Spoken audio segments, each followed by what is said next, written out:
Kaixo egunon guztioi. Gaur arrazionalismoa eta empirismoa Kanten azalduko dizuet konkretuki bere idealismo trascendentala. Galdera honen abiapuntua zein da? Abiapuntua arrazoi hutsaren kritikan Kantek 1791 idatzi zuen lanean aurkitzen dugu. Lan horretan Kantek zer ezagutu dezaket galderari erantzuteko saiakera egingo du.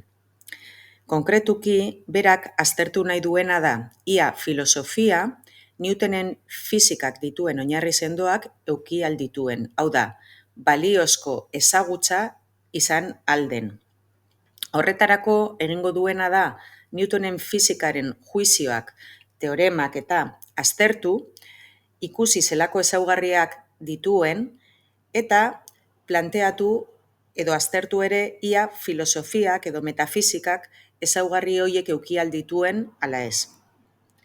Azterketa luz eta sakon baten ostean, Kantek zera ondorioztatuko du.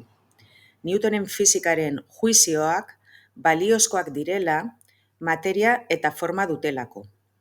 Orduan, galdera izango da, ia metafisika edo filosofiak materia eta forma dituen ala ez. Puntu honetan, argi dago Kantek empirismo eta razionalismoaren eraginak dituela. Zergaitik? Alde batetik, baliozko ezagutza izateko materia beharrezkoa dela esaten duenean, empirismoak esaten ala baieztatzen dituen puntu batzuekin ados dagoelako. Zergaitik? Kanten aburuz materia ezagutza emateko lehenengo urratsa izango delako, empiristek esaten zuten bezala. Eta zer osotuko du materia? Zentzumenetatik jasotzen ditugun datuek. Beraz, ikusten dugunez, guztiz bat etorriko da empiristekin honetan. Baina, arrazionalistekin ere bat etorriko da beste puntu batetan. Izan ere, esan dizuedanez, baliozko ezagutza izateko beharrezkoa aurkitzen du forma.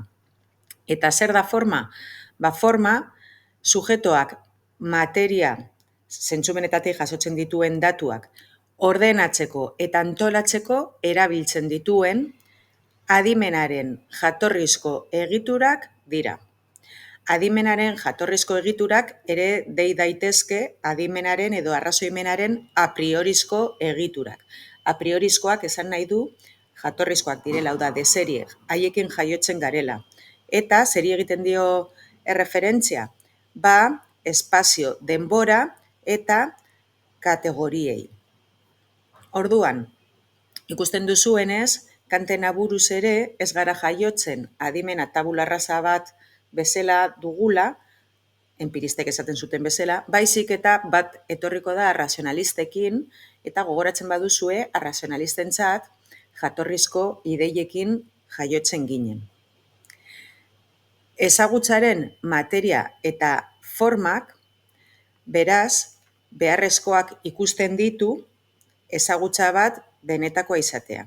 Eta objektu bat, errealitateko objektu bat, zentzumenen bidez pertsibitu ondoren, antzeman ondoren, materia bat daukagunean, eta gure espazio eta denboran kokatu ostean, kategorien bitartez ulertzen dugunean, fenomenoa ezagutuko dugu.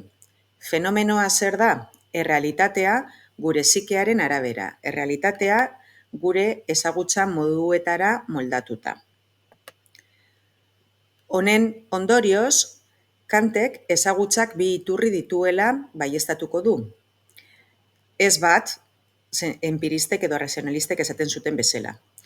Alde batetik, ezagutzaren iturri bat zentzumenek osatuko dute, puntu honetan empiristekin bat etorriko delarik, eta zentzumenetatik jasotzen dugun informazioak ezagutzaren materia hornituko du.